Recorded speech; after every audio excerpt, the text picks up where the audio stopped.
নমস্কার। পিলসুজের উপর পিতলের প্রদীপ, কবিগুরু রবীন্দ্রনাথ ঠাকুর। পিলসুজের উপর পিতলের প্রদীপ খড়কে দিয়ে উস্কে দিচ্ছে থেকে থেকে। হাতির দাঁতের মতো কোমল সাদা পঙ্খের কাজ করা মেঝে, তার উপরে খান দুয়েক মাদুর পাতা। ছোট ছেলেরা জড়ো হয়েছে ঘরের কোণে মিটমিটে আলোয়। বুড়ো মোহন সর্দার, কলপ লাগানো চুল বাবড়ি করা, মিশকালো রং, চোখ দুটো যেন বেরিয়ে আসছে, শিথিল হয়েছে মাংস। হাতের পায়ের হাড়গুলো দীর্ঘ, কণ্ঠস্বর সরু মোটায় ভাঙা। রোমাঞ্চ লাগবার মতো তার পূর্ব ইতিহাস। বসেছে আমাদের মাঝখানে, বলছে রঘু ডাকাতের কথা। আমরা সবাই গল্প আঁকড়ে বসে আছি। দক্ষিণের হাওয়া লাগা ঝাউডালের মতো দুলছে মনের ভেতরটা। খোলা জানলার সামনে দেখা যায় গলি, একটা হলদে গ্যাসের আলোর খুঁটি। দাঁড়িয়ে আছে একচোখো ভূতের মতো, পথের বাঁধাতে জমেছে ছায়া। গলির মোড়ে সদর রাস্তায় বেলফুলের মালা হেঁকে গেল মালি। পাশের বাড়ি থেকে কুকুর ডেকে উঠল অকারণে।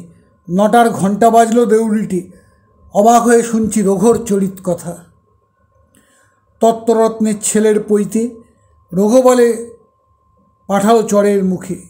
রঘু বলে পাঠালো চরের মুখে, নমো নমো করে সারলে চলবে না ঠাকুর, ভেবো না খরচের কথা। মোড়লের কাছে পত্র দেয়, 5,000 টাকা দাবি করে ব্রাহ্মণের জন্য। রাজার খাজনা বাকির দায়ে বিধবার বাড়ি যায় বিকিয়ে। হঠাৎ দেওয়ানজির ঘরে হানা দিয়ে দেনা শোধ করে দেয় রঘু। বলে, অনেক গরিবকে দিয়েছ ফাঁকি, কিছু হালকা হোক তার বোঝা। একদিন তখন মাঝরাত্রি, ফিরছে রঘুর লুটের মাল নিয়ে। নদীতে তার ছিপের নৌকো অন্ধকারে বটের ছায়ায়। পথের মধ্যে শোনে পাড়ায় বিয়ে বাড়িতে কান্নার ধ্বনি। বর ফিরে চলেছে বচসা করে। কনের বাপ পা আঁকড়ে ধরেছে বরকর্তার। এমন সময় পথের ধারে ঘনবাস বনের ভেতর থেকে হাঁক উঠল, রে রে রে রে।